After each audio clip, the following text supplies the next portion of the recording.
பிரைஸ்லாம் ஹல்லேலூயா. எத்தனை பேர் சந்தோஷமாக இருக்கிறீங்க? ஸோ எனக்கு ரொம்ப சந்தோஷம் உங்களோடு கூட அன்றைக்கி நாட்களுக்கு பிறகு இருக்கிறது. ஸோ 6 மாதத்துக்கு அப்புறம் இன்றைக்கி தான் காலையில் நான் ஃபஸ்ட்டு பிரசங்கம் பண்ணியிருக்கிறேன். ஸோ 3வது பிரசங்கம் பண்ணுறேன் இன்றைக்கி. ஆண்டவர் என்னை தகுதிப்படுத்தி இருப்பதற்காய் கர்த்தரை அதிகமாக துதிக்கிறேன். எத்தனை பேர் சந்தோஷமாக இருக்கிறீங்க? கொஞ்சம் நல்லா தான் சொல்லுங்களேன். எனக்கு சொல்கிற மாதிரி சொல்லாத வேலைங்களா, ஆண்டவர் சொல்கிற மாதிரி சொல்லுங்கள். ஹல்லேலூயா ஹல்லேலூயா. நான் ஒரு பெரிய பிரசங்கம்லாம் பண்ண போகிறதில்ல, ரொம்ப நேரம் பிரசங்கம் பண்ண போகிறதில்ல. ஸோ கொஞ்ச நேரம் ஆண்டவர் ஆராதிக்கலான்னு நினைக்கிறேன். இல்லை நானும் காங்கிரிகேஷனோட வர்ஷிப் பண்ணி ரொம்ப நாளாச்சு. ஸோ அதனால் கொஞ்ச நேரம் ஆராதிக்கலான்னு நினைக்கிறேன். ஸோ கடந்த ஜூன் 24ஆம் தேதி ஆண்டவர் கிருபையாய் பேபி கேர்ளை கற்றுக் கொடுத்தார். ஸோ நான் அந்த பாப்பா 2 நாளைக்கு முன்னாடி தான் பார்த்தேன் ஃபஸ்ட் டைம். ஏன்னா அடைக்கப்பட்ட சூழ்நிலை. நான் மார்ச் 22ஆம் தேதி அதுக்கு முன்னாடி 3 நாள் கன்னியாகுமரியில் ஒரு கன்வென்ஷனில் இருந்தேன். அந்த கன்வென்ஷனில் இருக்கும்போதே ஆல்மோஸ்ட் கேரளாவில் எல்லாமே க்ளோஸ் பண்ணதுனால அந்த கன்வென்ஷனுடைய கடைசி நாள் நடக்கிறது கொஞ்சம் ரொம்ப டவுட் ஆகிடுச்சு. சண்டே கேரளாவில் ஆல்மோஸ்ட் நம்ம தமிழ்நாடு க்ளோஸ் பண்ணுறதுக்கு முன்னாடியே ரொம்ப அலர்ட்டாக க்ளோஸ் பண்ணாங்க. ஏன்னா நான் கூட ட்ரிவாண்ட்ரம் ஏர்போர்ட்டில் இறங்கி தான் வந்தேன். ஸோ அங்கே பயங்கரமாக செக் பண்ணி தான் அனுப்புனாங்க எங்களை. அந்த லாஸ்ட் நாள் கன்வென்ஷன் நடந்துருச்சு கடைசியாக. ஸோ அப்போவே தெரிஞ்சிருச்சு, ஓகே இன்னும் நம்ம சென்னையில் இருக்கிறது கொஞ்சம் சரிப்படாது அப்படின்னு. சென்னை வந்தோடனே நானும் என்னுடைய மனைவியும் சலோமி என்ன பண்ணிட்டோன்னா எங்கள் சொந்த கிராமத்துக்கு போயிட்டோம். 10 hours கிட்ட ட்ராவல் பண்ணி சொந்த ஊருக்கு போயிட்டோம்.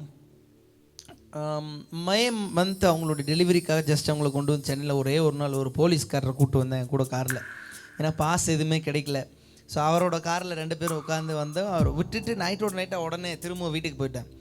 ஆனால் அதுக்கப்புறம் பீக் அடிச்சனால என்னால் என்ன ட்ரை பண்ணாலும் சென்னை வர முடியாத ஒரு சூழ்நிலை. அப்புறம் ஒரு நாள் நைட் எனக்கு கால் வந்தது, இந்த மாதிரி ஹாஸ்பிட்டல் அட்மிட் பண்ணிட்டோம் அப்படின்னு. ஏன்னா டெலிவரிக்கு இன்னும் 15 days இருக்கிறதுக்கு முன்னாடி அட்மிட் பண்ணிட்டாங்க. சரி ஓகே அப்படின்ட்டு இருந்தேன். அப்புறம் அன்றைக்கி மதியானத்துக்கு மேலே ஈவினிங் சொன்னாங்க இது மாதிரி பேபி கேர்ள் பிறந்திருக்கான்னு. Okay fine. நான் எவ்வளவோ பாப்பா பார்க்கணும் ட்ரை பண்ண முடியல. ஸோ ஒரு வாரத்துக்கு அப்புறமாக ஒரு சனிக்கிழமை காலை வேலை ரொம்ப உடஞ்சிட்டேன். நான் வீடியோவில் மட்டும்தான் பார்க்குறேன் அப்படின்னு சொல்லிட்டு ரொம்ப உடஞ்ச சூழ்நிலை. என்னுடைய சொந்த சபை, அங்கே தான் நான் கீபோர்டு வாசித்து வளர்ந்த சபை. சர்ச்சில் போய் உட்காந்து அதே கீபோர்டை திறந்து ரொம்ப நாளைக்கு அப்புறம் உட்காந்தேன். நான் என்றைக்குமே ஆண்டவரை கொஸ்டின் பண்ணதில்லை. ஏன்னா பாஸ்டர் சொன்னாங்க நிறைய பேர் நேற்றுலாம் வந்து உட்காந்தாங்க அப்படின்னு. எனக்கு தெரியும், என்னை அழைத்தவர் என்னை போஷிக்கிற இடம் பலிபிடம் நிச்சயமாக கிடையாது. என்னை அழைத்தவருக்கு எனக்கு எப்போ காசு கொடுக்கணும்னு தெரியும், காக்காவை அனுப்பி விடுவார், அவ்வளோதான். நான் பிரசங்கம் பண்ணால் தான் எனக்கு காணி கொடுக்கணும் அப்படின்னு அவருக்கு கிடையாது. நான் ஊழியம் பண்ணால் தான் எனக்கு காசு கொடுக்கணும்னு ஆண்டவர் கிடையாது. நான் சும்மா ரோட்டில் நின்னா கூட யாராவது அனுப்பிவிட்டு கொடுத்துட்டு போவேன். 2 நாளைக்கு முன்னாடி நடந்த ஒரு சாட்சி சொல்கிறேன்னே. உங்கள் ஊரில் இருக்கிற ஒருத்தர் எனக்கு KGFலேருந்து ஒமான்லேருந்து எனக்கு ஃபோன் பண்ணார். நான் ஃபோன் எடுக்கலை. அப்போது திடீரென்று சொல்லி, பிரதர் என் கால் அட்டன் பண்ணுங்க அப்படின்னு மெசேஜ் அனுப்பியிருந்தார். Please attend my call. நான் டெக்ஸ்ட் பண்ணேன், பிரதர் இந்த மாதிரி இருக்கிறேன். அவர் சொன்னார், என்ன தெரியல, ஆண்டவர் என்கிட்ட சொல்கிறாரு உங்களுக்கு ஏதோ பண்ணணும் அப்படின்னு சொல்கிறாரு அப்படின்னு. Okay brother, thank you so much. கர்த்தர் சொன்னார்னா நீங்கள் செய்யுங்க அப்படின்னு சொல்லிட்டு. ஸோ அப்போது நான் எந்த ஊழியமும் பண்ணல, 6 மாதம் எந்த ஊழியமும் எதுவும் பண்ணல. கர்த்தர் நல்லா நடத்தினார், உண்மை. இது ஒரு எக்ஸாம்பிளுக்காக சொல்கிறேன். ஆனால் அந்த சனிக்கிழமை ஃபஸ்ட் டைம் நான் போய் உட்காந்துட்டு ஆண்டவர்கிட்ட போய் கொஸ்டின் பண்ணுறேன், எதுக்காக ஆண்டவரை இதை அனுமதிச்சிங்க அப்படின்னு. எனக்கு தேவ சமூகத்துலேருந்து பதிலே கிடைக்கும். ரொம்ப நேரம் உட்காந்தேன், மதியானம் வரைக்கும் உட்காந்தேன் ஃபாஸ்டிங்கோட. நான் நம்பத்தக்கவன்லாம் பாட்டு எழுதுனேன்னு எந்த நாள் ஆச்சு அப்படின்ட்டு. அப்போ கடைசியாக கர்த்தர் எனக்கு சொன்னார், ஒரே ஒரு வசனம் எனக்கு ஆண்டவர் ஞாபகப்படுத்தினவர். கிறிஸ்துவர்கள் தங்களுடைய மாம்சத்தையும் ஆசை இச்சைகளையும் சிலுவையில் அறைந்திருக்கிறார்கள். உன்னுடைய ஆசை இச்சை அப்படிங்கிறதெல்லாம் என்னன்னா, நிறைய பேர் நினைக்கிறோம் உலகத்துக்குரியதை விரும்புகிறது, உலகத்துக்குரிய காரியத்தை விரும்புகிறது. ஆனால் அதற்கு அப்பாற்பட்ட ஆண்டவர் எனக்கு கற்றுக் கொடுத்த ஒரு விஷயம், நான் அவருடைய பார்வையில் உலகத்தான் அல்ல. நம்ம யாருமே அவருடைய பார்வையில் உலகத்தான் அல்ல. அவர் என்ன செய்ய சொல்கிறாரோ அதை மட்டும்தான் நம்ம செய்யணும். ஏன்னா அவர் சொல்கிறத நம்ம செய்யும்போது நமக்கு பின்னாடி இருக்கிற அத்தனை காரியங்கள் அவர் மேலே கொண்டு வந்து நிப்பாட்டிடுவார். ஒரு ஆமென் சொல்லுங்களேன். நான் ஆண்டவரை பார்த்து சொன்னேன், இல்லை ஆண்டவரே நீங்கள் இந்த காரியத்தை அனுமதித்தது ஏதோ ஒரு முகாந்திரத்திற்காக. ஆண்டவர்கிட்ட கேட்டேன், ஏன் ஆண்டவரே இப்படி டோட்டலாக இப்படி ஆயிட்டேனே அப்படின்னு. அப்போ ஆண்டவர் சொன்னார், நாட்கள் பொல்லாதவைகள் ஆனபடினால காலத்தை பிரயோஜனப்படுத்தணும். அப்படிலாம் பிரசங்கம் பண்ணணும். ஆனால் பொல்லாத நாட்கள் எனக்கு அதை அனுபவிச்சிருக்கோம் யாராச்சும்? எனக்கு வந்த கொஸ்டின் தேவ சமூகத்திலேருந்து அதுதான். பயங்கரமாக சொல்லுவோம், நாட்கள் பொல்லாதவைகளான காலத்தை பிரயோஜனப்படுத்தி கொள்ளுங்கள். இப்போ பொல்லாத நாளில் உட்காந்துருக்குற என்ன பண்ணுறோம்? ஒரே ஒரு காரியத்தை மாத்திரம் ஆண்டவர் சொன்னார், உன்னுடைய சோர்ஸ் நானா மாத்திரம் இருந்தேன் அப்படின்னா, அழைக்கப்பட்ட அழைப்பு உண்மையாக இருக்கும் என்றால், என்ன கொரோனா வந்தாலும் சரி, உலகமே அழிஞ்சாலும் சரி, என்னுடைய கரங்களில் தூக்கி சுமப்பதற்கு நான் உண்மை உள்ளவராக இருக்கிறேன். அப்புறம் தான் பாப்பாவுக்கு பேர் செலக்ட் பண்ண. செராஃபினா அப்படிங்கிற வேர்டு பைபிள்ல இருந்து கர்த்தர் எனக்கு தீர்க்க தரிசனமாக கொடுத்தார். அதுக்கப்புறம் தான் அந்த பேரை நாங்கள் வச்சோம். ஸோ அப்போ முடிக்கும்போது அப்படியே கீபோர்டு வாசிட்டு இருக்கும்போது ஆண்டவர் நல்ல பாட்டை எனக்கு கொடுத்தார். ஸோ அதனால் பாடி கொஞ்ச நேரம் தான் பிரசங்கம் பண்ண போகிறேன், நல்லா பாடி ஆராதிக்கலாம்னு நினைக்கிறேன். ஹல்லேலூயா. இ மைனர். ஓகே, நான் சொல்கிறீங்களா? எல்லா நெருக்கமும் மாறிடும் நேரம், எல்லா நெருக்கமும் மாறிடும் நேரம், உன் சுக வாழ்வு துளிர்த்திடும் காலம், வாழ்வு துளிர்த்திடும் காலம். Come on one more. எல்லா நெருக்கமும் மாறிடும் நேரம், எல்லா நெருக்கமும் மாறிடும் நேரம், உன் சுக வாழ்வு துளிர்த்திடும் காலம், சுக வாழ்வு துளிர்த்திடும் காலம். ஓ கலங்காதே என்றும், கலங்காதே என்றும், கலங்காதே என்றும், திகையாதே இந்நாள் அழைத்தவர் முன் செல்கிறார்.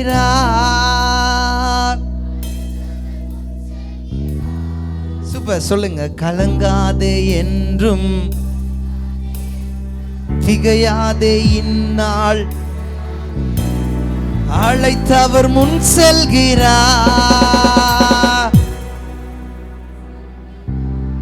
ஆண்டவருடைய பாதங்கள் நமக்கு முன்னாடி போயிட்டே இருக்கு அப்படின்னா நம்ம அதை மட்டும் ஃபாலோ பண்ணா போதும். நமக்கு பின்னால என்ன நடந்தாலும் அதை குறித்து கவலைப்பட தேவையே இல்லை. சகலத்தையும் நேர்த்தியாய் நடத்துவதற்கு முன் செல்லுகிறவருடைய பாதங்கள் உண்மை உள்ளதா இருக்கிறது. ஒரு ஆமென் சொல்லுங்க. ஹல்லேலூயா. அவர் நாமம் எல்ரோஹி, நம்ம என்னாலும் காண்கின்றவர். நான் ரொம்ப அழுதுட்டு இருந்தேன் அன்னைக்கு. ஆண்டவரே, நீங்க பாக்குறீங்களா பார்க்கலையா அப்படி எப்பெல்லாம் நல்லா ரொம்ப உடைக்கப்படுறனோ அப்போ ஆண்டவர் கடைசியாக கொண்டு போகும்போது கிட்டத்தட்ட ஒரு 6 மணி நேரம் அப்படியே உட்காந்துருப்பேன். கடைசியில் இந்த வரி எனக்குள்ள இருந்து வந்தது. அவன் நாமம் எல்ரோஹி, நம்ம என்னாலும் காண்கின்றவர், கைவிடப்படுவதில்லை, நீ ஒடுங்கி போவதில்லை, கைவிடப்படுவதில்லை, நீ அவமானம் அடைவதில்லை. சொல்லுங்க பாப்போம். கைவிடப்படுவ, நீ ஒடுங்கி போவதில்லை, கைவிடப்படுவதில்லை, நீ அவமானம் அடைவதில்லை. கைகளை உயர்த்தி அவன் நாமம் எல்ரோஹி, நம்ம என்னாலும் காண்கின்றவர், அவன் நாமம் நல்ல சத்தமா, நம்ம என்னாலும் காண்கின்றவர், கைவிடப்படுவதில்லை, நீ ஒடுங்கி போவதில்லை, ஓ கைவிடப்படுவதில்லை, நீ அவமானம் அடைவதில்லை, எல்லா நெருக்கமும் மாறிடும் நேரம், உன் சுக வாழ்வு துளிர்த்திடும் காலம். ஒரு 2 பேரை தட்டி சொல்லுங்களேன். உங்க நெருக்கெல்லாம் மாற போகுது, உங்க சுக வாழ்வு துளிர்க்க போகுது. ஏன்னா அது உங்களால இல்ல. இதை சொல்லுங்க, உங்களால இல்ல. சொல்லுங்க, உங்க பலனால அல்ல. உங்க முன்னாடி ஒருத்தர் போய்கிட்டு இருக்காரு. அவர் உலகத்தையே ஜெயித்தவர், உலகத்தில் இருக்கிற அவனை விட பெரியவர் அவர். அவருடைய பாதங்களில் இருக்கிற வல்லமை, அவருடைய கரத்தில் இருக்கிற வல்லமை உன்னை கடைசி மட்டும் நடத்துகிறதற்கு. எத்தனை கொரோனா வந்தாலும், எத்தனை தடை வந்தாலும், எத்தனை சபையை மூடினாலும், சபையை கொளுத்தினாலும், நமக்குள் வாசமாய் இருக்கிற உன்னதமான கர்த்தரால, சர்வ வல்லவருடைய நிழலில் அவர் நம்மை தங்க செய்து, நம்முடைய நம்பிக்கையை கோட்டையாய் துருகமாய் இருந்து நம்மை உயர்ந்த அடைக்கலத்திற்கு கொண்டு செல்லுவார். ஹல்லேலூயா, ஹல்லேலூயா. அடுத்த சான்ஸ் ஆண்டவர் எனக்கு எப்படி கொடுத்தாரு தெரியுமா? ஒன்றுமே இல்லை என்று ஏங்கி நீ தவித்திடாதே. கேட்டேன், இல்லைம்மா காரை கொடுத்தீங்கன்னா நான் போயிருப்பேன்ல. நான் ஆண்டவர் சொன்னார், கார் இருந்தால் உனக்கு பாஸ் வேணும், பாஸ் தருவாங்களா? அந்த கட்டத்தில் பீக் எங்கள் ஏரியாவில் பாஸ் யாருக்குமே தரல. ஒன்றுமே இல்லை என்று ஏங்கி நீ தவித்திடாதே. மேஜர் சொந்த பிள்ளையை தந்தவரா, சொந்த பிள்ளையே தந்தவரா, மற்ற எல்லாமும் அருளிடுவார், மற்ற எல்லாமும் அருளிடுவார். சர்ச்சில் இருந்து அப்படியே எழுதுன சொல்றீங்களா? ஒன்றுமே இல்லை என்று சொல்லுங்க சத்தமா. ஏங்கி நீ தவித்திடாதே, சொந்த பிள்ளையை தந்தவராம், சொந்த பிள்ளையே தந்தவராம், மற்ற எல்லாமும் அருளிடுவார்.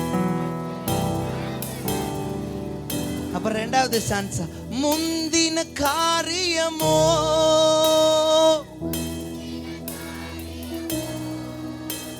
பூர்வத்தின் எல்லைகளோ.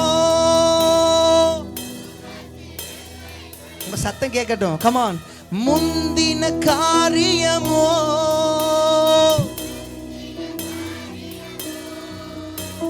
பூர்வத்தின் எல்லைகளோ,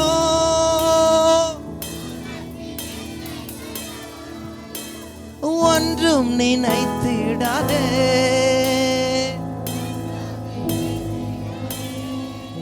நீ ஒன்றும் நினைத்திடாதே,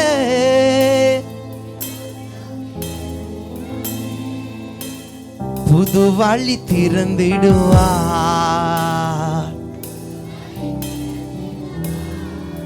இயேசு புது வழி திறந்திடுவார்.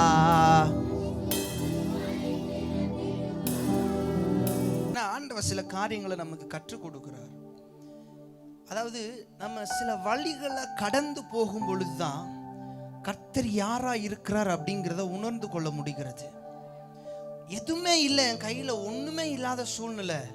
ஆனால் ஒரு ஆள்கிட்ட கூட போய் கையேந்தி ஆண்டவர் நிற்கவே விடலை.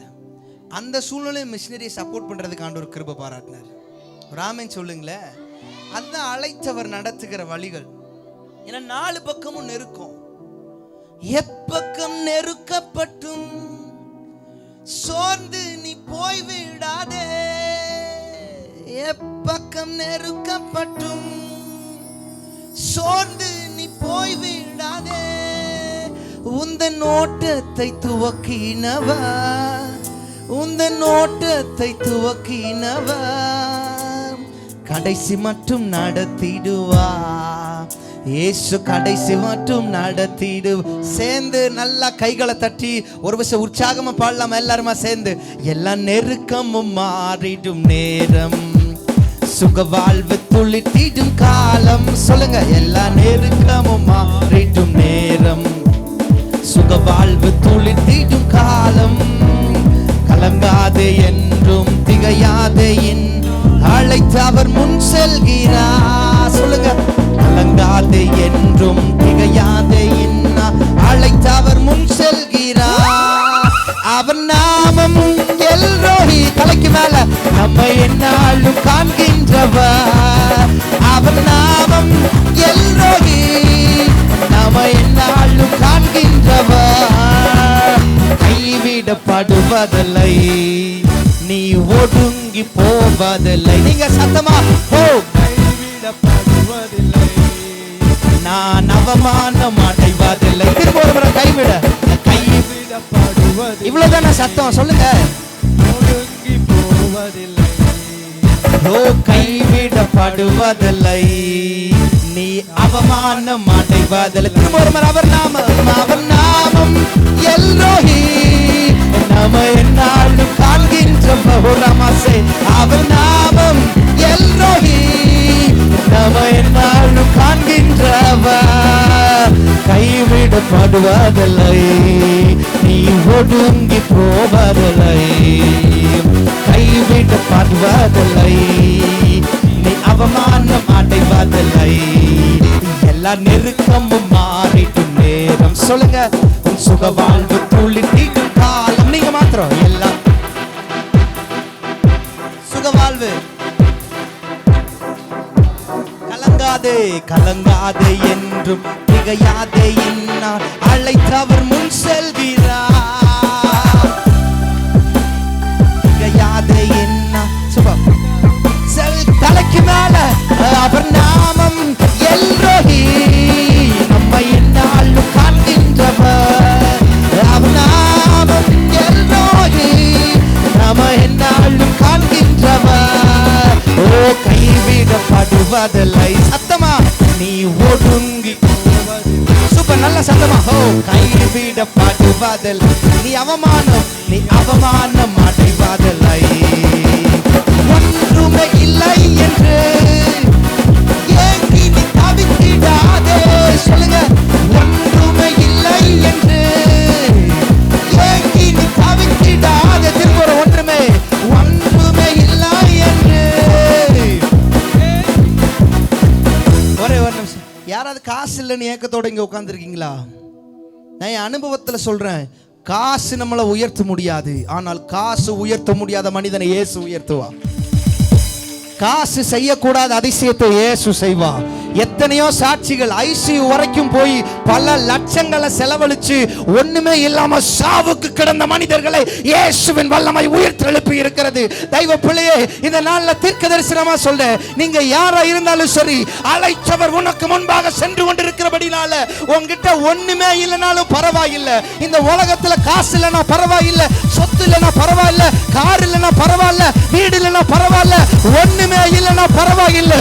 ஆனால் ஒன்றே ஒன்று, இழக்கக்கூடாத ஒரு சொத்து, இயேசு உன்னோடு இருப்பாரானோ இந்த மொத்த உலகத்தையும் உன்னால் சாதிக்க முடியும். ஒன்றுமே இல்லை என்று ஏங்கி நீ தவித்திடாதே. ஒன்றுமே இல்லை என்று ஏங்கி நீ தவித்திடாதே. இந்த பிள்ளையை தந்தவரா, சொந்த பிள்ளையை தந்தவரா, மற்ற எல்லாமும் அருளிடுவா. பாடுங்க, மற்ற எல்லாமும். கையை உயர்த்தி சொல்லுங்க மேஜர்.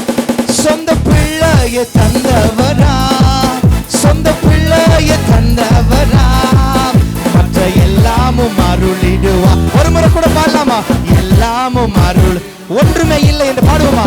ஒன்றுமே இல்லை என்று நீங்க மாத்திரம் ஏங்கி நீ தவித்திடாதே. யாரு சரி சத்தமே இல்ல, பாடுங்க தங்கச்சிங்கெல்லாம். ஒன்றுமே இல்லை, சத்தமா ஏங்கி நீ. சொந்த பிள்ளையை தந்தவர், நல்ல கையை அசைச்சு, சொந்த பிள்ளையை தந்தவரா, மற்ற எல்லாமும் அருளிடுவா, மற்ற எல்லாமும் அருள். தலைக்கு மேல கை தட்டி, அவர் நாமம் எல்ரோஹி, நம்ம என்னாலும் காண்கின்றவர். அவர் நாமம் நம்ம என்னாலும் காண்கின்றவர். கைவிடப்படுவதில்லை, நீ ஒடுங்கி போவதில்லை. சொல்லுவோம், கைவிடப்படுவதில்லை, நீ அவமானம் அடைவதில்லை. இப்ப நான் சொல்ல போறேங்க, கைவிடப்படுவதில்லை, நான் ஒடுங்கி போவதில்லை. விசுவாசத்தோடு, கைவிடப்படுவதில்லை, நான் அவமானம் அடைவதில்லை. முந்தின காரியமோ பூர்வத்தின் எல்லைகளோ. சொல்லுங்க, முந்தின காரியமோ பூர்வத்தின் எல்லைகளோ. திரும்ப ஒரு முறை, கமான். முந்தின பூர்வத்தின் எல்லைகளோ. மேஜர். ஒன்றும் நினைத்திடாதே, நீ நினைத்திடாதே. புது வழி திறந்திடுவா இயேசு, புது வழி. சத்தமா திரும்ப ஒரு முறை. முந்தின காரியமோ பூர்வத்தின் எல்லைகளோ. இப்ப நீங்க மாத்திரம் சொல்லுங்க. சூப்பர், நல்ல சத்தமா. ஒன்றும் நினைத்திடாதே, நீ ஒன்றும் நினைத்திடாதே. புது வழி திறந்திடுவா இயேசு புது வழி திறந்திடுவார்.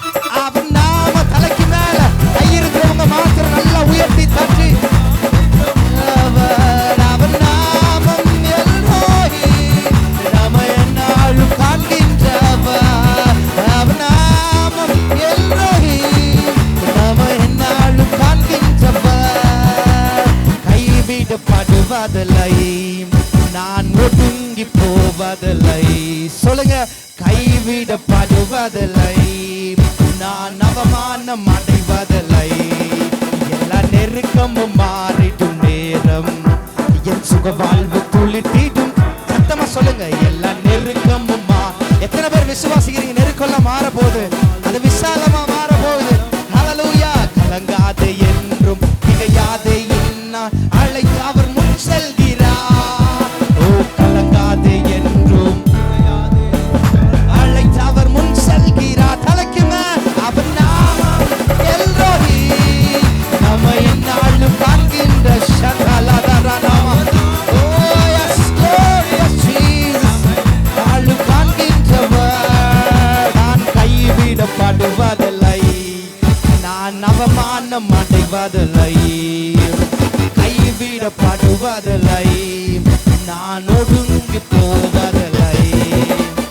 எப்பக்கம் நெருக்கப்பட்டும் சோர்ந்து நீ போய்விடாதே. எப்பக்கம் நெருக்கப்பட்டும் சோர்ந்து நீ போய்விடாதே. இப்ப நீங்க மாத்திரம் சொல்லுங்க, எப்பக்கம். கமான், இன்னும் சத்தமா. ஓ எப்பக்கம் சோர்ந்து நீ ரெண்டு கையை உயர்த்தி எல்லாம் ரெண்டு கை. உந்தன் ஓட்டத்தை துவக்கினவர், எந்த ஓட்டத்தை துவக்கினவர் கடைசி வரை நடத்திடுவார். இயேசு கடைசி மற்றும் நடத்திடு. திரும்ப ரெண்டு கை உயர்த்தி, எந்த ஓட்டத்தை துவக்கின. நீங்க மாத்திரம் எந்த கடைசி மட்டும் நடத்திடுவார், கடைசி மட்டும் நடத்திடுவார். ஓ எப்பக்கம் நெருக்கப்பட்டும் சோர்ந்து நீ போய்விடாதே. சத்தத்தை உயர்த்தி, எப்பக்கம் நெருக்கப்பட்டும் சோர்ந்து நீ போய்விடாதே. உந்தன் ஓட்டத்தை துவக்கினவர், உந்தன் ஓட்டத்தை துவக்கினவர் கடைசி வரை நடத்திடுவார். இயேசு கடைசி வரை நடத்திடுவார். அவர் நாமம் எல்லோரி. நல்ல கையை உயர்த்தி தட்டி நாளும் காண்கின்றவர். அவர் நாமம் எல்லோரி நாம என்னாலும் காண்கின்றவர்.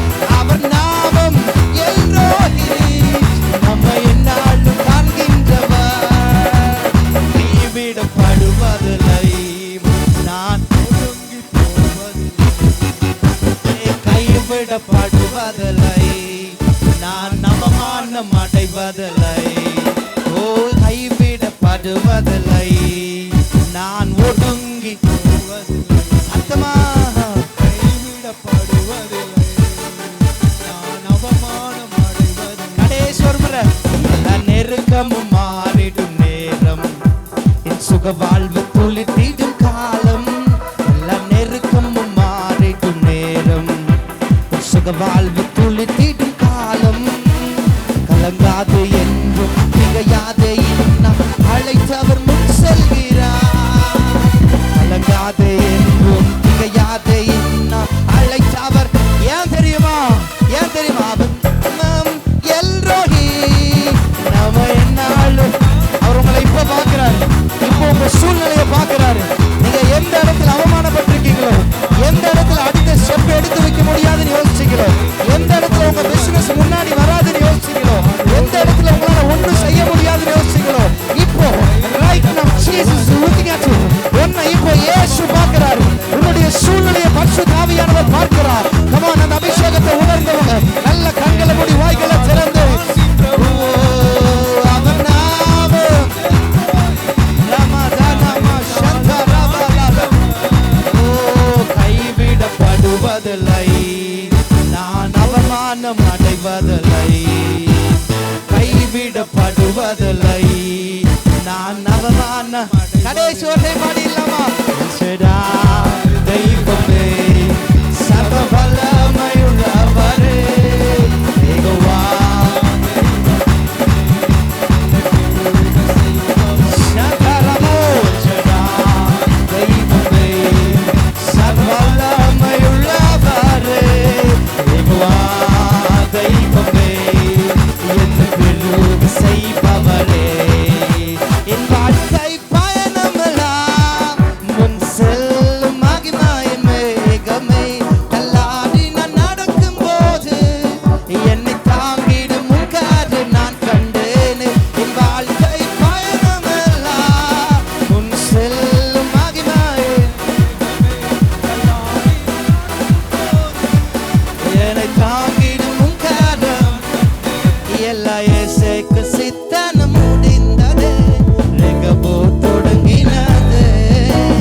நான் நொறுங்குவதில்லை. ஓ இல்லை இல்லை, நான் உடைவதே இல்லை. இல்லை இல்லை, நான் நொறுங்குவதில்லை.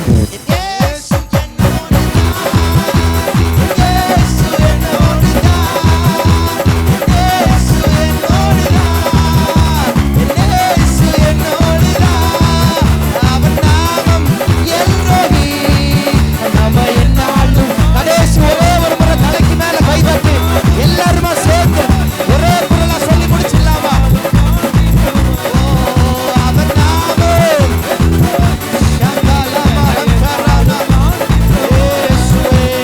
கைவிடப்படுவதில்லை, நான் அவமானம் அடைவதில்லை.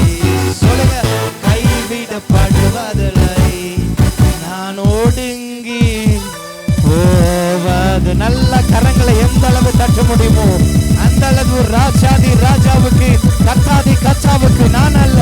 ஓ, அவர் ஒருவரே பாத்திரர், அவர் ஒருவரே எல்லா கனத்துக்கும் மகிமைக்கும் பாத்திரர். அவர் நாமம் எல்ரோய், அவர் நாமம் எல் ஷடாய். ஹalleluya. எத்தனை சந்தோஷமா இருக்கிறீங்க? இவ்வளவுதானே சத்தம்? எனர்ஜி எல்லாம் போச்ச, எனர்ஜி இருக்குன்னு சொல்றவங்க ஒரு ஆமேன்னு சொல்லிருங்க பார்க்கலாம். ஹalleluya. சரி, கொஞ்ச நேரமா எத்தனை பேருக்கு பாட்டு பிடிச்சிருக்கு? சத்தமாக தான் சொல்லுங்களேன். ஹalleluya. ஆண்டவருக்கு மாத்திரம் சொல்லுங்க, எனக்கு சொல்லாதீங்க. ஒரு ஆமென் சொல்லிடுங்க. ஹalleluya. நம்முடைய நெருக்கங்கள் எல்லாம் ஆண்டவர் மாற்ற செய்ய போகிறார். ஆமென் சொல்லுங்க. ஹalleluya. எடுத்து வாசிக்கலாம் 1 ராஜாக்களின் புத்தகம். என்னோட தம்பி பாஸ்டர் சாமுவேல் வெஸ்லி, அவர் பிஏ இங்கிலீஷ் பிடி முடிச்சிருக்கிறாரு. அவருக்கு நிறையா சிஎஸ்ஐ ரெவரண்ட் ஆப்பர்ச்சுனிட்டிஸ் எல்லாம் வந்தது. நல்ல சேலரியில் நான் அதையெல்லாம் விட்டுட்டு கர்த்தருக்காக இன்றைக்கு ஒரு ஊழியத்தில் இருக்கிறார். பிரைஸ்ல நம்ம எல்லாருக்குமே தெரிஞ்ச ஒரு சம்பவம் தான் இது. It's a very well known incident for all of us in the Bible. எலியாவை குறித்து நமக்கு தெரியும், சாதித்த ஒரு மனிதன் எலியா. We all know about Prophet Elijah. He was a man of victory. இந்த எலியா அப்படிங்கிற பேர் எங்க இருந்து வருது அப்படினா, when we look at the background of this name Elijah, where it comes from. See, நல்லா கவனிங்க. பைபிள்ல எப்பவுமே ஒரு மனிதனை அறிமுகப்படுத்தும் போது, in the Bible when somebody is introduced, முதலாவது அவன் எந்த கோத்திரத்திலிருந்து 12 கோத்திரத்திலிருந்து வெளிப்படுகிறான் என்கிறதை முதலாவது சொல்லி தருவாங்க. Firstly they will introduce which tribe he belongs to. ஆனா இந்த இடத்துல எலியாவை பத்தி சொல்லும்போது எதுமே சொல்லப்படல. ஒரே ஒரு வார்த்தை சொல்லிருக்காங்க, அவன் ஒரு திஸ்பியனா இருந்தார். But in this place when they introduced Elijah, it says that he is a Tishbite. இதற்கு முந்தைய அதிகாரத்தை வாசிச்சோன்னா அது நமக்கு தெரியும். அவன் ஒரு திஸ்பியனா இருந்தா. திஸ்பியன் அப்படின்னா என்ன அர்த்தம்னா, எல்லாவற்றையும் இழந்தவன் அப்படின்னு அர்த்தம். தான் சொத்தை இழந்துட்டான், அந்தஸ்தை இழந்துட்டான், உடமை இழந்துட்டான், காசை இழந்துட்டான், குடும்பத்தை இழந்துட்டான், எல்லாத்தையும் இழந்துட்டான். When we read the previous chapter 18, it says that he is a Tishbite. Elijah is a Tishbite. That means he lost everything. He lost his property, he lost his family, he lost his everything. So he's a man who is of loss. ஆனால் எல்லாவற்றையும் இழந்தவனாய் இருந்தாலும் எலியா என்கிற பெயரை அவன் வைத்திருந்தான். இந்த பேருக்கு என்ன அர்த்தம்னா, யெகோவா தேவன் என்னுடைய ஆண்டவர் அப்படிங்கிறது அதோட அர்த்தம். Though he lost everything, he had this name Elijah. The name Elijah means that Yahweh my God. He had Yahweh with him. So எதை அவன் இழந்திருந்தாலும் அவன் ஒன்றை இழக்கவில்லை. இழக்க கூடாத ஒன்றை இழக்காத வரை அவன் தன் வாழ்வையிலே எதையுமே இழந்து போகவில்லை என்றுதான் அர்த்தம். Whatever he may lost, he never lost God in his life. That means the loss that he had everything is not a loss at all, because he had God with him. என கருமையான தெய்வ பிள்ளை, ஒருவேளை இந்த lockdown சொல்லி நீங்க அநேக காரியங்களை இழந்திருக்கலாம், காசு இழந்திருக்கலாம், வேலைக்கு போக முடியாம இருந்திருக்கலாம், உங்க பொருளாதாரத்துல பாதிப்பு உண்டாகிற அளவு மிக சரிவை சந்திச்சிருக்கலாம், உங்க பிசினஸ் லாஸ்ல போயிருக்கலாம், என்ன காரியம் வேணாலும் நடந்திருக்கலாம். ஆனால் நான் ஒன்ன சொல்றேன், எதை இழந்திருந்தாலும் இயேசு என்கிற ஒருவரை உங்க வாழ்க்கையில இழக்காத வர உங்களுக்கு ஒன்றும் நேரிடாது. My dear people of God, you might have lost many things during this lockdown, but I am telling you right now, when you don't lose Jesus in your life, you will have everything back restored in your life right now. Come on, ஒரு ஆமென் சொல்லிடலாமா சத்தமா? ஹalleluya. இந்த எலியா எல்லாவற்றையும் இழந்திருந்தாலும் இயேசுவை இழக்காத வரை இவனுக்குள்ள ஒரு துடிப்பு, இயேசு ஆண்டவர் எதை சொல்லுகிறாரோ அதை சாதிக்க வேண்டும், அவர் என்ன கொண்டு என்ன செய்ய நினைக்கிறாரோ அதை எப்படியாவது செஞ்சு முடிக்கணும்னு ஒரு ஏக்கத்தோடு ஓடிக்கொண்டிருக்கிற ஒரு மனிதனாய் இருந்தார். Because he doesn't lose God in his life, he was always having the desire to do something for God, to do the will of God in his life always. He has been pursuing that will of God. So அந்த காரியத்தில் அவன் தன்னுடைய அடிகளை எடுத்து வைக்கும் போதுதான் ஆண்டவர் முதலாவது கேரித்துக்கு போக சொல்றாரு. அப்புறம் நல்லா கவனிக்கணும், கேரித்துல இருக்கும்போது காக்கா வருது, எல்லா காரியமும் நடக்குது. So when he was trying to do something for God, God called him to go into Gareth to do something. அடுத்ததாக இவனை ஆண்டவர் சாரிபாத்துக்கு அடுத்த ஒலிமுக வாசல்ல போய் தங்கி இருக்க சொல்லுகிறார். அங்கேயும் போய் இருக்கிறான். Then he asked him to go to the Sariphath and the entrance of the Sariphath city. இப்போ இந்த சாரிபாத்தின் ஒலிமுக வாசல்ல அடுத்த ஸ்டெப்ல தான் எசபேல் உள்ள உட்கார்ந்து இருக்கறா. Now near to the Sariphath entrance, the Jezebel, the queen, is sitting nearby that city. அங்க பேருக்கு தான் Ahab Raja. He is a king for namesake. எல்லா வேலையும் பண்றது எசபேல் தான். But everything is done by Jezebel, who is behind the screen. அந்த அம்மாவுக்கு கீழ இருந்து தான் இவரே வேலை செய்யற மாதிரி சில காலங்கள் வருகிறது. Ahab was under the control of Jezebel and he was doing all the commands of Jezebel. இப்போ எசபேலை குறித்து ஒரு துளி அளவு கூட பயப்படாம Now Elijah had no fear about Jezebel.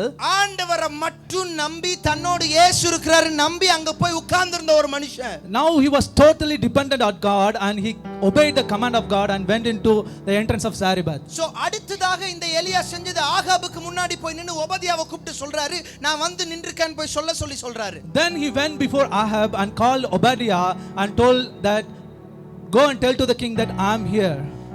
தேசமே வறண்டு கிடக்கிற சூழ்நிலை, கையளவு மேகத்தை பார்த்து பெருமழையின் இரைச்சலை கேட்டு மழையை வருவித்த ஒரு மனிதன், மழையை உண்டு பண்ணின ஒரு மனிதன், வானங்களுக்கு கட்டளையிட்டு வானங்களை திறந்த ஒரு மனுஷன். When the nation was under a famine, he just prayed during the famine and there was rain in the nation within a small cloud, with a small cloud. இவ்வளவு காரியத்தை செஞ்சு முடிச்ச எலியா, when Elijah done all these things in his life, 450 பாகாலின் தீர்க்கதரிசிகளை ஒரே நேரத்துல தூக்கிட்டான். he killed 450 prophets of Baal in a single attempt. இது சாதாரணமான ஒரு காரியம் கிடையவே கிடையாது. It is not a very easy thing to do. இது ரொம்ப கஷ்டமான ஒரு காரியம். It's a very tough thing to do. இந்த மாதிரி வேலைகள்லாம் செய்யணும், இந்த மாதிரி கஷ்டமான காரியங்களை செய்யனா நம்ம சார்பில் யாராவது ஒருவர் இருக்கணும். ஆனா எலியாவுக்கு தெரிஞ்சிருந்தது, என் கையில் பட்டயம் இல்லாவிடனும் பரவாயில்லை, என்னோடு கூட இருக்கிற ஒருவர் உலகத்தில் இருக்கிற அவனை விட பெரியவர் என்கிறதை நம்பி அவர் ஒருவரே தெய்வம் என்று நிரூபிக்கத்தக்கதாக அதை செய்து ப்ரூவ் பண்ணி காட்டினான். Though he had nothing in his hand, he know that God of Yahweh was with him and he did everything that to prove that God is with him. என கருமையானவர்களே, இவ்வளவு காரியத்தையும் செஞ்சு முடித்த பிறகுதான் எலியாவினுடைய வாழ்க்கையில ஒரு சம்பவம் நேரிடுகிறது. My dear people of God, listen to me carefully. After Elijah done all these things, there is a small incident that is happening in the life of Elijah. எலியாவோட கம்பேர் பண்ணி பார்த்தோம், நம்ம செஞ்சதெல்லாம் ஒண்ணுமே கிடையாது. When we compare ourselves with Elijah, we did nothing for God. ஏன்னா கண்மலையின் மேல அவ்வளவு நேரம் காத்து கடந்தாரு. 7 நாள் சர்வன்ட் 7 தடவை அனுப்பி பார்க்கறாரு, போயிட்டு வான்னு. ஒண்ணும் இல்ல. அப்ப நம்ம என்ன பண்ணிருப்போம்? ஓடி போயிருப்போம், காணாம போயிருப்போம். ஆனா அப்படி மழையை கொண்டு வந்த எலியாவுக்கு இப்ப ஒரு பெரிய சோதனை வருகிறதை போல ஒரு சூழ்நிலை வந்த உடனே, when he did all these things, when he was waiting on the presence of God, he did everything, but a small incident coming when it seems like a distressing situation to him. வனாந்தரத்துக்கு ஓடி போயிட்டார் நேரா. He ran into the wilderness. அங்க போய் ஒரு சூரச்செடி கீழ உட்கார்ந்துக்கிறார். He sat under the brook tree. அவர் சொல்றாரு, போதும் ஆண்டவரே. And he says that, Lord, enough, it's enough. இங்க தான் நான் மெசேஜ் ஸ்டார்ட் பண்ண போறேன், சீக்கிரமா முடிச்சிரு. I'm going to start my message here and I will finish it soon. இன்னைக்கு எல்லாருடைய வாயிலுமே வருகிற ஒரு வார்த்தை, போதும் ஆண்டவரே. In everybody's mouth this word comes, enough Lord, enough. போதும். Enough. ஏன்னா நல்லா யோசிச்சு பாருங்க, நம்ம சபைகள் திறக்கப்பட்டிருந்த காலத்துல நல்லா ஆராதிச்சோம், நல்லா பாட்டு பாடினோம், நல்லா பிரசங்கம் கேட்டோம், நல்லா ஜெபம் பண்ணோம், எல்லாமே நமக்கு ரொம்ப ஃப்ரீயா இருந்தது. ஆண்டவருக்காக பல காரியங்களை செஞ்சோம். Just examine ourselves that when the churches were open before this pandemic, we did everything. We worshipped, we praised, we listened to the sermons and everything. We came to church. இன்னைக்கு டைம் லிமிட்டேஷன்ல தான் நம்ம service நடத்த வேண்டியதா இருக்கு. But now we are running out of time and we have a very particular time limitation in our services. இன்னைக்கு ஒருத்தவங்களுடைய கட்டுப்பாட்டுக்கு கீழாக இருந்து நம்ம ஆராதனை நடத்த வேண்டி இருக்கு. Now we are under control of the government and we are doing the worship. நிறைய இடங்கள்ல இன்னும் சர்ச் திறக்க முடியல. Most of the places does not open the churches yet. பல காரியங்களை நாட்கள் நல்லா இருந்தப்ப நம்ம செஞ்ச உண்மைதான். We did many things when we were good, when we were at the good times. ஆனால் ஆண்டவருக்கு எப்பேற்பட்ட மனிதர்கள் தேவை என்றால், but who the Lord wants is எல்லா சூழ்நிலையும் முடக்கப்படுகிற போது தைரியமா எழுந்து வந்து சாதிக்கிற ஆட்கள் அவருக்கு தேவை. when every situation seems to be impossible, he wants people to rise up and make it possible for him. எல்லா காரியங்களையும் செய்த எலியாவுக்கே ஒரு கட்டத்தில் போதும் என்று சொல்லுகிற ஒரு நிலைமை வந்து விட்டது. Though Elijah did everything and he came to a situation, he came to a point of his life saying that enough Lord. யெசபேல் இருந்த ஒலிமுக வாசலுக்கு அடுத்து அந்த அங்கே உட்கார்ந்திருந்த ஒரு மனுஷன் இப்ப அதே யெசபேலுக்கு பயந்து ஓட ஆரம்பிக்கிறான். He was sitting there in Sarephath near to Jezebel. Now he started fleeing away from Jezebel. நம்ம உதாரணத்துக்கு சொல்லணும்னா for example, ஒருத்தவங்களை பார்த்தா நம்ம நல்லா கை கொடுத்து சூப்பரா பேசியிருப்போம் இதுக்கு முன்னாடி. if when we meet somebody, we used to have a good handshake and speak அவங்க them எவ்வளவு frequently. நல்ல பர்சனா இருந்தாலும் எவ்வளவு நல்லவர்களா இருந்தாலும் Though they are the good people, இப்போ அவங்க பக்கத்துல போறதுக்கு நம்ம யோசிக்கிறோம். now we think twice before going near to ஏன்னா them உள்ள கொரோனா இருக்குமான்னு ஒரு பயம். because we have the fear of corona. ஆமா தானே, யாராவது கை கொடுத்தாங்கன்னா நம்ம கை எடுத்து கும்பிட்டுறோம். நார்மலாக ஒருத்தவங்க ப்ரைஸ் லாட் சொன்னா கூட இப்படி தலையாட்டிட்டு போவோம். நம்ம இப்போ நான் சிம்பிளாக நம்ம கை ஆட்டோமேட்டிக்காக இப்படி வந்துடுது. ஏன்னா பயம், உள்ள கொரோனா இருக்குமா, ஏதாவது ஆயிருமா. Now we changed our habits because of this corona, having our old habit like this. So எனக்கு அருமையானவர்களே, எலியா கூட அதுதான் அங்கே நடக்குது. The same thing happened to Elijah also there. சாதிச்ச ஒரு மனுஷன் He was a man of victory. இப்போ போதும் ஆண்டவரே அப்படிங்க. Now he is fleeing away from the will of God. நம்ம கூட இன்னைக்கு அதுதான் சொல்லிட்டு இருக்கிறோம். Most of us are saying the same thing here. போதும் ஆண்டவரே, மனம் இறங்குங்க கொஞ்சம். It's enough Lord, have mercy on us. போதும் ஆண்டவரே. It's enough Lord. போதும் என்று சொன்ன எலியாவுக்கு நடந்த காரியங்களை மாத்திரம் பேசி நான் முடிக்க போகிறேன். I just want to say speak about the things that had happened when Elijah said enough. போதும் என்று சொன்ன எலியாவுக்கு when Elijah said enough to the Lord, ஆண்டவர் முதலாவது என்ன செஞ்சார் தெரியுமா? what the Lord had done firstly. அந்த காரியத்தை செய்யறதுக்கு முன்னாடி எலியா இருந்த இடம் ரொம்ப முக்கியமான இடம். Before doing that thing, Elijah was in a place, and that place gains the importance here. எலியா வனாந்தரத்துக்கு போயிட்டான். Elijah was in the wilderness. எல்லாவற்றையும் இழந்த திஸ்பியன் தான் இவன். He lost everything. He was a Tishbite. ஆனா எப்ப ஆண்டவருக்காக ஓட ஆரம்பிச்சானோ, But when he was started running for God, இப்ப அவன் கையில எல்லாமே இருந்துச்சு. he had everything in his hand. இப்ப எல்லாத்தையும் இழக்கிறதுக்காக இவனே திரும்ப வனாந்தரத்துக்கு போய். Now he wants to lose everything again, and he is going to wilderness again. நல்லா கவனிங்க. Listen to me carefully. ஒண்ணுமே இல்லாம தான் நம்ம வந்தோம். We did have nothing. ஆனா இயேசு உள்ள வந்த பிறகு எல்லாமே வந்துச்சு. When Jesus came into your life, everything came again. இப்ப ஒரு பிரச்சனை நடுவுல உள்ள வந்த உடனே, when a trouble came in between, அவ்வளவு நாள் இயேசுவை நம்பி இருந்த நாம, all these days we believed in Jesus, அவ்வளவு நாள் விசுவாசித்த நாம, all these days we had a faith in Jesus, இன்னைக்கு என்ன சொல்ல ஆரம்பிக்கிறோம்? but today what we are telling, போதும் ஆண்டவரே. enough Lord. யாராவது இந்த காலகட்டத்துல உண்மையா உட்கார்ந்து ஆண்டவரே உமக்கு நன்றி அப்படின்னு சொன்னவங்க யாராவது இருக்கிறீங்களா? Can anybody tell me that during this lockdown, thank the Lord for everything that he is doing in our life? Can anybody tell that? காரியம் நடந்தும் கூட இப்ப என்ன ஜீவனோடு இங்க உட்கார வச்சிருக்கீங்களே, அதுக்கு உமக்கு நன்றி ஆண்டவரேன்னு சொல்ல முடியுமா? Though everything had happened, many lives were lost, thanking for our lives, how many did that during that lockdown? ஏன்னா நம்ம பழசெல்லாம் மறக்கிற மனுஷங்களா இருக்கிறோம் எப்பவுமே. Because we used to forget our past often. அதாவது எதை நம்ம நினைக்க கூடாதுன்னா, கடந்ததை நினைத்து கலங்காதன்னு பாட்டு பாரு. எந்த கடந்ததுன்னா, உன் வாழ்க்கையில வந்த பழைய போராட்டங்கள் எல்லாம் நீ நினைக்கவே நினைக்காத. ஆனா உனக்கு நன்மை செய்த ஆண்டவரை, உனக்கு ஒரு தீமை வந்தாலும் நீ நினைச்சு பாரு அப்படின்னு சொல்றாரு. ஏன்னா தேவனுடைய கரத்துல நன்மையை பெற்றனா தீமையை பெறக்கூடாதோ அப்படின்னு யோபு எழுதியிருக்கிறார் இல்லையா? We often forget our old past. Past means everything, but what here I'm trying to say is that we don't forget the good things that the Lord has done in our lives. We forget the troubles, the issues that we had in the past. So எனக்கு அருமையானவர்கள், எலியா கூட இங்கே அதுதான் பண்ணுறாரு. எல்லாத்தையும் மறந்துட்டு போதும் ஆண்டவரே. Now Elijah is also doing the same thing. He forgets everything, the good, the bad, everything he forgets. ஆண்டவர் சொல்றாரு, இந்த வனாந்தரத்தில் உன்னை அழிச்சு அப்படியே எடுத்துக்கிறதுக்கு நான் உன்னை ஊழியத்துக்கு அழைக்கலமா. But the Lord was telling, it is not to destroy you on this wilderness. I called you for the ministry. கர்த்தர் உங்களை பார்த்து தான் சொல்றாரு, உனக்கு ரட்சிப்பு கொடுத்தது ஏதோ பாதியில கூட்டிட்டு வந்து இடையில விட்டுட்டு காணாம போற ஒரு ஆண்டவரை நம்ம ஆராதிக்கல. The Lord is telling the same thing with us here.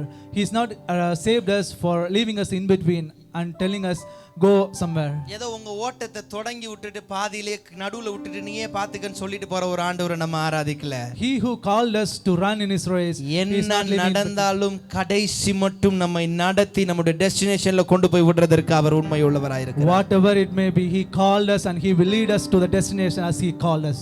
Amen சொல்லிருங்களே. Amen. இப்ப போதும்னு சொல்லிட்டு இருக்க எலியாவுக்கு ஆண்டவர் முதல்ல செஞ்ச காரியம் கர்த்தர் ஒரு தூதனை எலியாவுக்கு அனுப்பி விட்டார். Firstly, the Lord sent an angel to Elijah when Elijah said enough.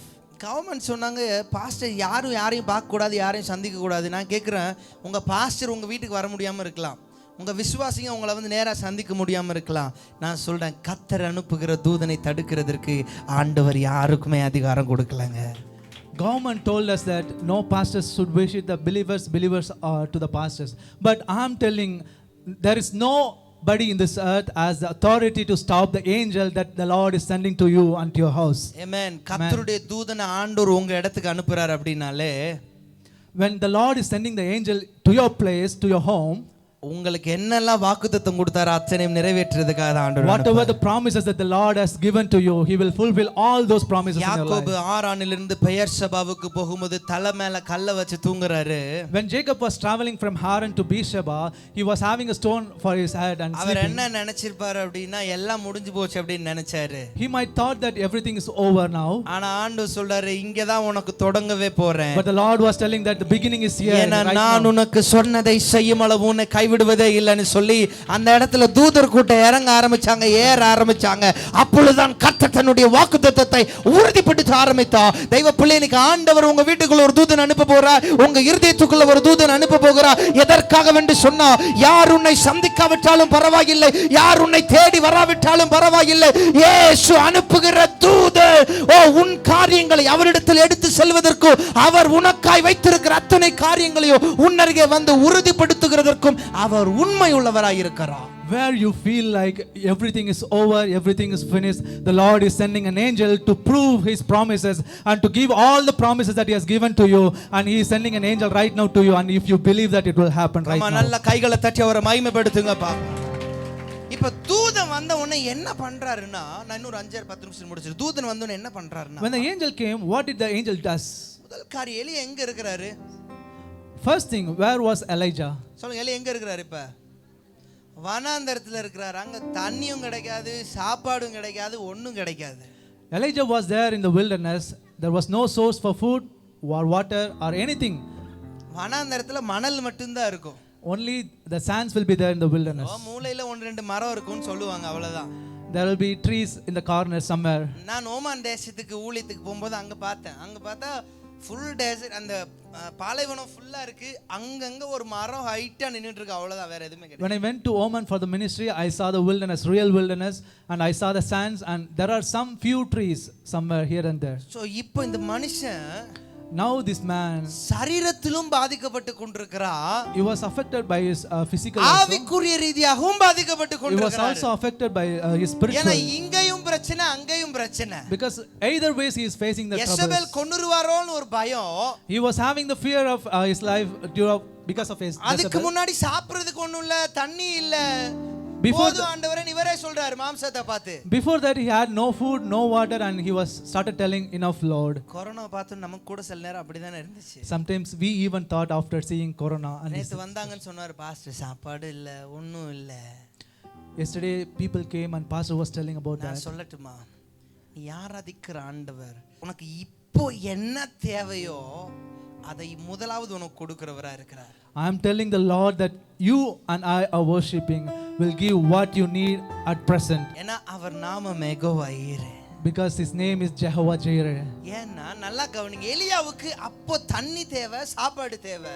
Elijah wants water and food at that moment. அதனால ஆண்டவர் தூதன்ட்ட என்ன கொடுத்து விட்டார் தெரியுமா? So the Lord gave something to the angel. தமிழ்ல போட்டிருக்காங்க அடை அப்படின்னு போட்டிருக்காங்க, சுடப்பட்ட அடைன்னு. In Tamil it says that it's a bread, it's a toasted bread. இங்கிலீஷ்ல போட்டிருக்காங்க packed cake அப்படின்னு போட்டிருக்காங்க.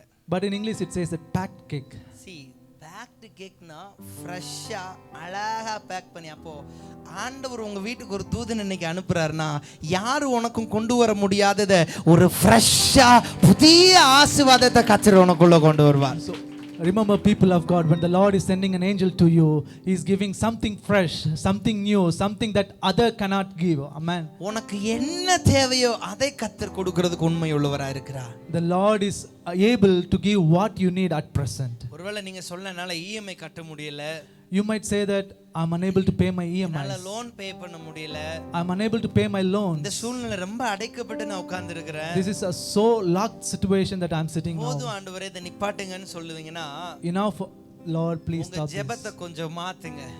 But please change your prayers. The way இப்படி of சொல்ல ஆரம்பிங்க இனிமேல். start saying like this hereafter. இந்த சூழ்நிலையிலும் In this situation உங்க also, தூதன் எங்க வீட்டுக்குள்ள வந்தா send us your angel. N EMI இல்ல மொத்த லோனையும் க்ளோஸ் பண்ணிட்டு போக முடியும் ஆண்டவரேன்னு விசுவாசமா ஜெபம் பண்ணி பாருங்க. When you send your angel to us, not only EMI, I can pay all my debts. So முதல் காரியம் உனக்கு என்ன இப்போ தேவையோ கர்த்தர் அதை கொடுக்க உண்மை உள்ளவரா The இருக்கிறார். first thing is that the Lord is able and He is able to give what you need at present. இரண்டாவது ஒரு முக்கியமான காரியம், The second important thing is that சாப்பிட்டு எலியா திரும்ப படுத்துக்கிறாரு. after eating, Elijah slept again. தூதன் செய்த வேலை What the angel did was, தட்டி எழுப்புனா. he was patting him and he is waking up. பக்கத்துல இருக்கவங்கள தட்டி சொல்லுங்க தூங்காதீங்க. Just pat nearby and say that. கொஞ்சம் சொல்லுங்க, தட்டி சொல்லுங்க தூங்காதீங்க. எலியாவை தூதன் தட்டி எழுப்புனா. Angel of God was patting up and waking Elijah up. ஏன்னா இன்னைக்கு நம்ம வாழ்க்கையில பல காரியங்களை நியூஸை பார்த்து பார்த்து பார்த்து நம்மள நாமே சோர்ந்து போக செஞ்சுக்கிறோம். Because in our lives during this pandemic, after seeing so much of news, we get locked up. மனிதனுடைய சிந்தை, In human minds, சரித்திர ஆராய்ச்சியாளர்கள் அதை குறித்து சொல்லும்போது, historians says that அதாவது பாசிட்டிவா திங்க் பண்றவங்க ரொம்ப கம்மி, நெகட்டிவா திங்க் பண்றவங்க தான் ரொம்ப அதிகம் அப்படின்னு சொல்றாங்க. historians says that there are very few positive thinkers among this world are higher, but most of the human race thinks negatively. அதாவது நேர்மறையான கண்ணோட்டத்துல ஒரு காரியத்தை சூழ்நிலையை பொறுத்து பார்க்கிற மனிதர்கள் ரொம்ப இந்த உலகத்துல கம்மியா இருக்காங்க. There are very few people that see the possibility or positiveness in the situation. ஏன்னா நம்ம மைண்ட் எல்லாமே எப்பவுமே எதிர்மறையான காரியத்துக்கு தான் இடம் கொடுக்குது. Because always our mind gives preferences to the negative thoughts. எலியா கூட அங்க என்ன நினைச்சிருப்பாருன்னா, Elijah was also having the same thought. ஆமா இந்த கேக்கும் இந்த அடையும் இந்த தண்ணி எவ்வளவு நாள் கொஞ்ச நேரம் இருக்கும், அவ்வளவுதான் சாப்பிட்டு திரும்ப படுத்துறாரு. Hey, how far this bread and water will sustain me? நம்ம கூட அதான் யோசிச்சிருப்போம். நிறைய நேரம் இருக்கிற கொஞ்சம் அரிசி வச்சு சாப்பாடு செஞ்சு சாப்பிட்டோம். இப்ப நியூஸை பார்த்தா பயம், இன்னும் க்ளோஸ் பண்ணுங்க, இன்னும் அடைங்க, இன்னும் யாரும் எங்கேயும் போகாதீங்க, இன்னும் ரெஸ்ட்ரிக்ட் பண்ணுங்க, இன்னும் எவ்வளவெல்லாம் ஜனங்களை முடக்க முடியுமோ முடக்குங்க. இதை பார்க்க பார்க்க நமக்கு என்ன தோணுதுன்னா, ஐயோ இனிமேல் ஒண்ணுமே முடியாது, எல்லாம் முடங்கிருச்சு அப்படின்னு தோணும். ஆனா ஆண்டவர் என்ன சொல்றாருன்னா, நீ அப்படி யோசிக்கிறத விட எனக்கு இப்போ அதிகமான நேரம் கிடைச்சிருக்கு, வேலைக்கு போக தேவையில்லை, வெளியில போக தேவையில்லை, இப்போ ஒண்ணு என் ஆண்டவரோட அதிகமான முழங்கால உட்கார்ந்து எவ்வளவு நேரம் அவரோட பேச முடியுமோ, எவ்வளவு நேரம் அவரை ஆராதிக்க முடியுமோ அதெல்லாம் செய்ய முடியும்னு கொஞ்சம் பாசிட்டிவா திங்க் பண்ணி பாருங்க. கர்த்தர் யார் என்பதை உங்கள் வாழ்க்கையில் நிரூபிப்பார். Most of us during this lockdown, we had a thought like, okay, now we have a small ration and it is going to be. When we see the news, it says that lockdown is extended. And when we are locked up in the situation and we started thinking negatively and we forget to think positively, like we have enough time, we have more time to spend with the Lord, we have more time to stay in the presence of the Lord, and we never thought in that way. So என்னுடைய வாழ்க்கையை நான் அதைத்தான் செய்ய ஆரம்பிச்சேன். I did the same thing in my life. ஊழியம் travel பண்ணி I traveled ministries for a lot.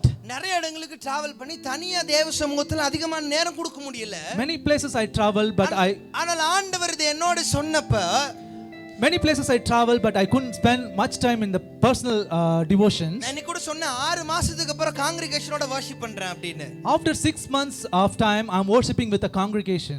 ஆராதனை 6 மாசமா நடத்தல, ஆனா தனியா அதிகமான நேரம் ஆண்டவரை ஆராதிப்பதற்கு கர்த்தர் கிருபை கொடுத்தார். I didn't led a worship for the past 6 months, but I spent most of the time in my personal devotion with the presence of the Lord. ஏன்னா இப்ப ஃபோன் பிரச்சனை இல்ல. Because there is no issue of mobile now. நம்ம யாரும் கால் பண்ணி எங்க வந்திருக்கீங்கன்னு கேட்க மாட்டாங்க. Because nobody calls and inquires where are you. ஒண்ணும் கிடையாது இப்போ. There is nothing here. யாரையும் சந்திக்க முடியாது. We can meet nobody. ஆனா நான் கேள்விப்பட்ட லாக்டவுன்ல நிறைய பேர் போன்ல தான் இருந்தோம் அப்படிங்கிறது. But I believe that most of us spend our time during this lockdown. Switch off பண்ண வேண்டிய நேரத்துல switch off பண்ணல அப்படினா வேற ஒருத்தன் ஆன் பண்ணிட்டு போய்டுவான். When it's a time to switch off, if you don't switch off, somebody else will turn on your. தூக்கி எறிய வேண்டியதெல்லாம் தூக்கி எறிஞ்சிட்டு Throw away what you need to throw away. எழும்ப வேண்டிய இடத்துல நம்ம எழும்பணுங்க. Rise up where you have to stand up. ஆண்டவர் சொல்றாரு கொஞ்சம் உன் தூசி எல்லாம் தட்டி விடு. The Lord is telling, dust up your dust. என்ன தூசி தெரியுமா? What are the dust, you know? உன் உடம்புல இருக்க சோர்வுங்கற தூசியை தட்டு. Take away all your பலவீனங்கற தூசியை தட்டு. Take away all your weaknesses. ஏமாற்றங்கற தூசியை தட்டு. Take away all your disappointments. மற்றவர்களை நோண்டி மத்தவங்கள பார்த்து உன்னை கம்பேர் பண்ணிக்கிற அதெல்லாம் கொஞ்சம் தட்டி விடு. Take away all your comparisons and low esteem. எழும்பி உன் வஸ்திரத்தை போட்டுக்கோ. Now rise and wear your dress. எலியாவுக்கு அதான் தூதன் சொல்றான், ஏய் எழும்புப்பா, நீ ஓட வேண்டிய தூரம் இதெல்லாம் இன்னும் ரொம்ப அதிகமா இருக்கு. நல்ல கரங்களை தட்டி சொல்லுங்க பார்க்கலாம். The same thing the angel told to Elijah, rise up and there is a long journey you have to go. ஒரு கொரோனாவுக்கே உட்கார்ந்தோம்னா we just give up for a single corona. பல அடையாளங்கள் நடக்க போகிறது. There are many things are ahead. எழுதப்பட்ட அத்தனை காரியங்களும் நிறைவேற வேண்டி இருக்கிறது. There are many things that had to happen. ரகசிய வருகைக்கு பலரை நாம் ஆயத்தப்படுத்த வேண்டி இருக்கிறோம். We are able to prepare somebody for the second coming. நாமளே போதும்னு உட்கார்ந்தோம் அப்படினா, but if we ourselves say that it is enough and sit, யாருங்க தேசத்தை பாதுகாக்க போகிறது? who is going to say the good news to the world? And ஆண்டவர் சொல்றார், ஆயத்தப்படு. Lord says, get ready. கூடின எல்லாரையும் ஆயத்தப்படுத்து. And says that get everybody ready. நீ அவர்களுக்கு காவலனாய் இரு. You be the guardian of them. எலியாவே, Elijah, உன் தரிசனம் வனாந்தரத்துல முடியிறதுக்காக நான் உன்னை அழைக்கல. The Lord told Elijah, it's not I called you to end your mission in the wilderness. வனாந்தரத்திலுடைய தரிசனம் முடிந்து போவதற்காக நான் உன்னை தெரிந்து கொள்ளவில்லை. I did not call you to finish your vision in the wilderness. இந்த கொரோனால உன் வாழ்க்கை முடியிறதுக்காக உன்னை நான் எழுப்பல.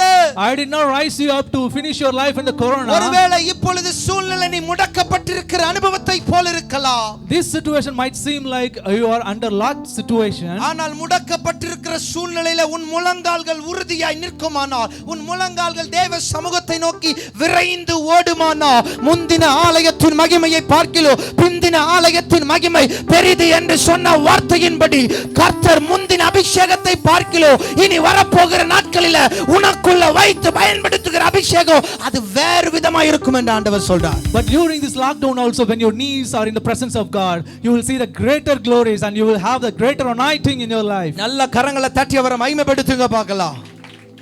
தூத சொன்ன உடனே எழும்புறான். Soon after the angel told him, he woke up. தன்னுடைய ஓட்டத்தை ஆரம்பிக்கிறான். He was starting his journey again fresh. நல்ல கவனிங்க, கெபிக்குள்ள போறாரு, ஓரேபுக்குள்ள போறாரு, எல்லாம் நடக்கிறது. He was going through the wilderness to the caves and Horeb. ஒரு இடத்துல நிக்கும்போது ஆண்டவர் சொல்றாரு, ஏன் இங்க இருக்கிற மாறு அப்படிங்கறாரு. When he was standing on a place, the Lord commanded him to go to the different place. அந்த இடத்தை ஆண்டவர் அப்படி அந்த இடத்துல சொல்லணும் தெரியுமா? Why the Lord has to say that? பக்கத்துல இருக்கவங்கள பக்கத்துல பார்த்து சொல்லுங்க, கையை பிடிச்சே சொல்லுங்க, நீ எங்க இருக்கணுமோ அங்கதான் நீ இருக்கணும், நான் எங்க இருக்கணுமோ அங்கதான் நான் இருக்கணும். ஏன்னா ஆண்டவர் நம்மளை எங்க வைக்கணுமோ அங்கதான் வைப்பாரு. யாரு மோரியால ஏறணும்னு தெரியும், யாரு ஓரேபுல ஏறணுங்கிறதையும் ஃபிக்ஸ் பண்ணி வச்சிருக்கிறார். மாத்தி ஏறினாதான் பிரச்சனை. எலியா பார்த்து ஆண்டவர் சொல்றாரு மாறு அப்படிங்கிறாரு. ஏன்னா இது நான் மோசேக்கென்று வைத்த இடம். இப்ப மோசே கூட மரணத்தை பார்த்தான், ஆனா உனக்கு நான் ஒண்ணு வச்சிருக்கிறேன், மரியாதை நீ அங்க ஓடு. எனக்கு கருமையான தெய்வ பிள்ளையே, இந்த லாக்டவுன்ல முடக்கப்பட்டு உட்கார்றதுக்காக கர்த்தர் உன்னை தெரிந்து கொள்ளல. நீ ஓட வேண்டிய தூரம், ஓட்டம் துவங்க வேண்டிய நாள், ஓட்டம் ஆரம்பிக்க வேண்டிய எல்லா காரியமும் இங்கதான் ஆரம்பமாகுது. கரங்களை தட்டி மகிமைப்படுத்தி சொல்லுங்க பார்க்கலாம். My dear people of God, this lockdown is given unto you and me. It's not to finish our life or finish our journey, but here it's going to start a fresh new journey the Lord is having us for. The Lord is called us for. The destiny is so high that we are running for. நம்முடைய வாழ்க்கையிலும் போக வேண்டிய தூரம் அதிகமாக இருக்கிறது. Even in our lives also, there is a journey, long journey that we have to undertake. நம்ம எல்லாருக்கும் சேர்த்து ஆண்டவர் ஒரு தரிசனம் வச்சிருக்கிறாரு. For each and every one of us, the Lord has a vision in His plan. என்ன தெரியுமா? What you know? எலியாவை எப்படி மரணம் மேற்கொள்ள முடியவில்லையோ, how the death could not overcome Elijah, you know? அதே போல Same like that. நம்மையும் ஆத்தும மரணம் ஒன்று மேற்கொள்ளாதபடி நமக்கு நித்திய ஜீவனை அவர் ஆதாயப்படுத்தி வச்சிருக்கிறார். For each and every one of us, the Lord has prepared an eternal life in our journey. இன்னைக்கு நம்முடைய ஓட்டம் அதை நோக்கி இருக்கிறதா? Are we running towards that gift, that eternal life today? நல்ல ஓடின Pavul Paul ran a very good journey. கடைசி எழுதுறாரு, At the last moment he writes like நல்ல this, போராட்டத்தை போராடினேன். I fought a good fight. நம்மளால சொல்ல முடியுமா இன்னைக்கு? Can we say this today? நல்ல போராட்டத்தை போராடணும்னு தைரியமே யாராவது சொல்ல முடியுமா? Can we say with guts say that கொரோனாவில் நிறைய பேர் காணாம போயிட்டாங்க. in corona many have disappeared? நானும் தம்பி வரும்போது வெள்ளூர்ல ஒரு பாஸ்டர் வீட்டுக்கு போயிட்டு வந்தோம். When we were traveling, I just went to a pastor in Vellore. White dress போட்டிருக்க அந்த பாஸ்டர் அவங்க. He was wearing a white dress. அவங்க சொன்னாங்க, He told us that ஏசிஎல்ல நிறைய பேர் வேலைக்கு போயிட்டாங்கயா அப்படின்னு. in ACA denomination many have left the pastoral calling and went into jobs. சொல்ல முடியுமா இப்ப நல்ல போராட்டத்தை போராடுனேன்னு? Can they say that it is a good fight? நான் ஒன்னு சொல்லட்டுமா? Can I tell you? கையில காசே இல்லைனாலும் பரவாயில்லை, when you don't have money in your hand, இயேசு உள்ள இருக்கிறாருங்கற நம்பிக்கை மட்டும் அந்த விசுவாசம் நமக்குள்ள இருந்துச்சுனா, when you should have the faith that Jesus is within me, போராட்டங்கள் சூழ்ந்தாலும், though you are surrounded by troubles and problems, பலவீனங்கள் சூழ்ந்தாலும், though you are surrounded by என்னை பலப்படுத்துகிற கிறிஸ்துவினால எல்லாவற்றையும் செய்ய எனக்கு பலன் உண்டு என்கிற you can விசுவாசம் say that I can do all things that through Christ who strengthens me. இன்னைக்கு நம்முடைய ஓட்டம் அப்படி இருக்கு. செண்டா சொல்றாரு, நல்ல போராட்டத்தை போற ஓட்டத்தை முடிச்சேன். He says that he fought a good fight and he finished the race. விசுவாசத்தை காத்துக்கொண்டேன். And he guarded his faith. எனக்கு இதுல ரொம்ப பிடிச்சது இதுதான். இது முதல் நீதியின் கிரீடம் எனக்காக வைக்கப்பட்டிருக்கிறது. I like this very phrase very much. Hereafter I have a righteous crown that is placed for me in that place. நமக்கு சொல்ல முடியுமா? Can we say that? இன்னைக்கு எத்தனை பேர் அந்த ஆத்தும மரணம் மேற்கொள்ள முடியாதபடி நம்முடைய ஓட்டம் இந்த சூழ்நிலையிலும் ஆண்டவரே இன்னும் பரிசுத்தமா மாறணும், இன்னும் பரிசுத்தமா மாறணும், இன்னும் உமக்காக நான் எதையாகிலும் செய்யணும் அப்படிங்கிற துடிப்போட எதையாகிலும் செஞ்சு முடிய ராஜ்யத்தில் அந்த கிரீடத்தை பெற்றுக்கொண்டு உமோடு வரும்போது ஒரே ஒரு வார்த்தை கேட்கணும், உண்மையும் முத்தம் உள்ள ஊழியக்காரனே எழுந்து வந்து உன்னுடைய கிரீடத்தை பெற்றுக்கொள் அப்படிங்கிற ஆசை இருக்கா இன்னைக்கு? How many of us can say that in our journey that we are running, we'll have the surety to get that righteous crown in our places? And how many of us are able to the Lord to call ourselves as a worthy servants of God? ஒரு நிமிஷம் எல்லாரும் கண்களை மூடி let's close our eyes for a single இருக்கிற இடத்துல அப்படியே யோசிச்சு பார்க்கலாம். ஆண்டவர் நம்மோடு கூட பேசி இருக்கிறார். ஆண்டவர் அனுப்புகிற ஒரு தூதன். யார் வேணாலும் உங்களை வர முடியாம இருக்கலாம், யார் வேணாலும் உங்க பக்கத்துல வர முடியாம இருக்கலாம். தெய்வ பிள்ளையே,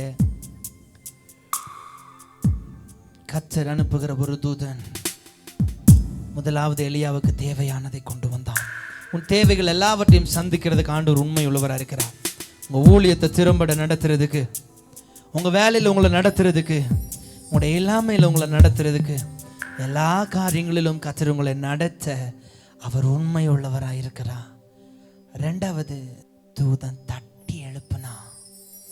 இன்னைக்கு நிறைய பேர் தூசியில் படுத்துட்டு இருக்கிறோம். மனாந்தர மணல் அது தூசியை உண்டு பண்ணும்.